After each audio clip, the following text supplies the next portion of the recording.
Okay, hello. Just make sure it's working. Okay, hello. Tomorrow is the Baltimore Marathon 2010. So I'm really excited. And before you go to a marathon, the night before, you're supposed to make a checklist and organize all your clothes because you're going to be in a rush in the morning. You have to wake up early. You have to drive to the location. And Baltimore, for me, is about an hour away. So I don't have much time in the morning. So I'm gathering everything that I need for a marathon. So I thought this would be an interesting topic for anybody who hasn't ran a marathon. What do you need for a marathon? I've ran 13. This will be my 14th marathon. So let me walk through what I need for a marathon, and then you can tell me if this works for you. Alright, so this is my collection of things I need. I'll walk through. Let's walk through left to right. Okay, a water bottle. Not everybody takes a water bottle on a marathon because there's water stops every mile or so. I like to have water whenever I'm thirsty. I've gotten dehydrated on a marathon before, and let me tell you, dehydration in a marathon is not fun. Seriously, I had to go to the hospital. It sucked. The other thing is tomorrow it's going to be cold. So I'm bringing a pair of sweats. These sweats will not go with me when I run. I'll put them in the bag before I run and drop them off at the bag place. I'm one of those people, I don't know if you are, my wife is not, where my entire body, I can wear shorts in 50-degree weather, no shirts, no hats, no nothing, just shorts and shoes, but my hands get freezing. So I bring gloves. Here's my gloves. I'll get to this. This is vitally important to anyone who has ever seen bloody nipples. It is no laughing matter. Every marathon I run, I see people with gashing blood all over their chest. And I'm like, oh my goodness, please take off your shirt. You're just ripping your nipples raw. Here's a little secret. You can buy like, $20 things at the store. Just take a regular old Band-Aid, rip off the two sticky parts. You don't need the padding. And just cover those nipples with the sticky part.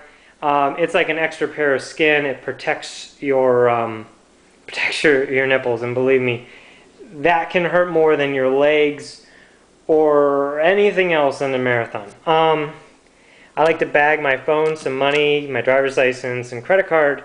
I separate out my car key because I want to keep my car key with me, but I don't want to carry all my keys.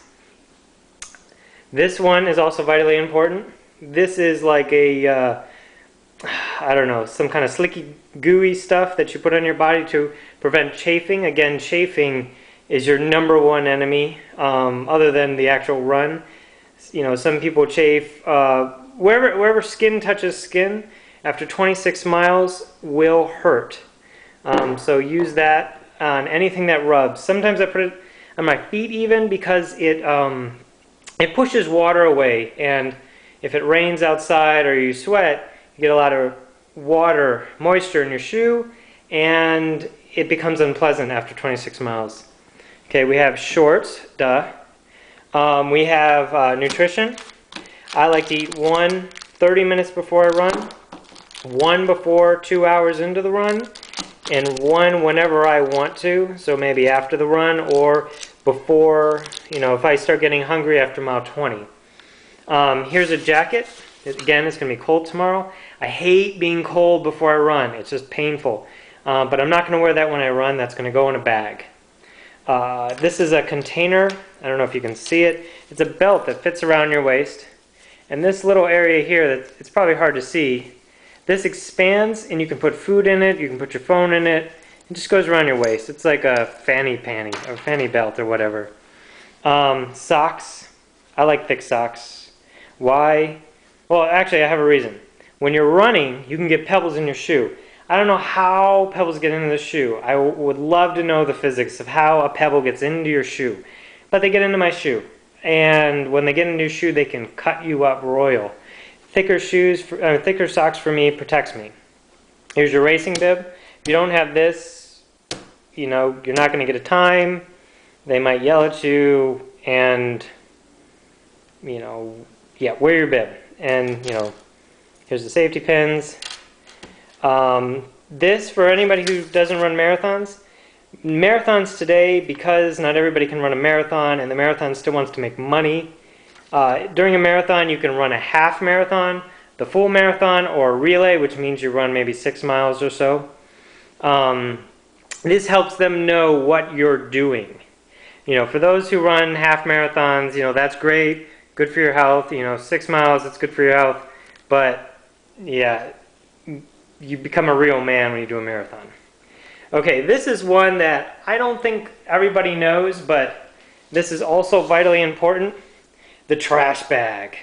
Trash bags, if you've never done it before, if it's cold outside and windy, you put a trash bag on and you will feel 10 to 15 degrees warmer. The other benefit, it's really light and you can rip it off and throw it away and there's no worries, right? You don't feel like you lost a lot of money. But I may run the first 2 miles with the trash bag on, and a lot of people will. All right, here's the bag I got from the expo. I'm going to take this tomorrow. This is going to be my bag that carries my jacket and my pants. Why? Because, I don't know, and there's Under Armour, go for it, it's good stuff. All right, couple more things. Here is, you know what this is called Motrin, and this is for after the race. Do not take this during the race. Some people do. Your stomach can get empty, and you can get an upset stomach. I've had that before. This is a shirt I'm going to be wearing. It's the one they gave me. It's Under Armour. It's got some kind of new fabric I've never tried before, so I might be making a mistake wearing it tomorrow, but it just looks really cool, and I like yellow. So we're going to go with it. Lastly, there's 2 more things. There's my shoes. I'm a New Balance guy. These have about 200 or so miles on it. I don't like to have shoes that go over 300 to 350 miles. So I'll be running with these. Make sure you clean out any pebbles or anything. Pebbles, bad. And then the last thing is the Garmin. I have a really old Garmin. I bought it a long time ago. I think it's like a 305 or something. But I love it. It works. Well, the sound doesn't work on it anymore. But, you know, it tells you how far you're going. And it's a great motivating factor to know that you're moving forward. And that really helps out on mile 18 to mile 20, which for me is the hardest part of a marathon. All right, so you now know what I prefer on the day before a marathon. Let me know what you think. If you think the Band-Aids on a nipple are wussing out, let me know. Thank you.